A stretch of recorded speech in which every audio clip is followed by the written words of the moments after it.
ডারউইনে অস্ট্রেলিয়ার বিপক্ষে ঐতিহাসিক জয়কে বাংলাদেশ ক্রিকেটের সবচেয়ে বড় অর্জন বলছেন অধিনায়ক নাজমুল হোসেন শান্ত। এই জয়ে বিশ্ব ক্রিকেটকে ইতিবাচক বার্তা দিতে পেরেছে বাংলাদেশ, মত তার। দাপট দেখিয়ে অস্ট্রেলিয়াকে পরাস্ত করেছে বাংলাদেশ বলছেন অজি অধিনায়ক প্যাট কামিন্স। ডারউইনে অজি দুর্গ ভেঙে টাইগারদের গর্জন, শিখরে নাজমুল শান্তর দল। অস্ট্রেলিয়ার মাটিতে প্রথম জয় পেতে ভারতের অপেক্ষা 12 টেস্ট পর্যন্ত।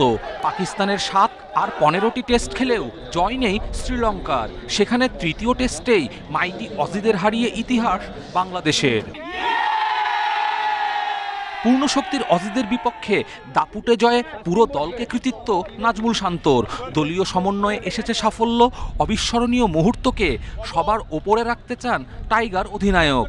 ক্রিকেটের অল 3 ফরম্যাটস মিলে আমাদের অনেক বড় বড় জয় আছে, বাট আমি বলবো যে সোফার এটা সব থেকে বাংলাদেশের বড় একটা জয় এবং এটার পেছনে অনেক পরিশ্রম ছিল। সো আমি মনে করি এটা বাংলাদেশের ইতিহাসের সব থেকে বড় জয়। এ ধরনের মোমেন্ট আমাদের ক্রিকেট লাইফে খুবই কম আসে। সো আমার মনে হয় যে পুরো দিনটা সেলিব্রেট করা উচিত, খুব ভালোভাবে সেলিব্রেট করা উচিত। র্যাঙ্কিং সেরা অস্ট্রেলিয়াকে হারিয়ে বিশেষ বার্তা টাইগারদের। টেস্টের পরাশক্তিরা বাংলাদেশকে আর অবহেলা করবে না, বিশ্বাস শান্তর। আমরা ওয়ার্ল্ড ক্রিকেটকে একটা ভালো মেসেজ দিতে পেরেছি যে আমরা যে কোনো কন্ডিশনে ভালো খেলার অ্যাবিলিটি রাখি।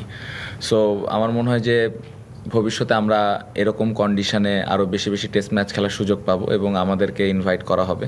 ডারউইন টেস্টের প্রথম দিন থেকেই চাপে ছিল অস্ট্রেলিয়া। প্রতি সেশনেই এগিয়ে থেকে ম্যাচ জিতেছে বাংলাদেশ, মন্তব্য অজি অধিনায়কের।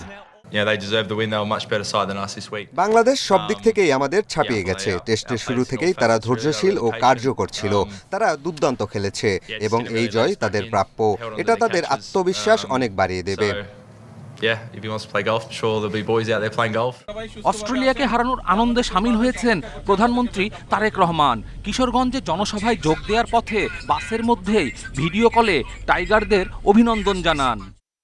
মাননীয় প্রধানমন্ত্রীর সাথে আমাদের কথা হয়েছেন, আমাদেরকে কংগ্রাচুলেশন জানিয়েছেন। কপিল পাল, ইন্ডিপেন্ডেন্ট নিউজ।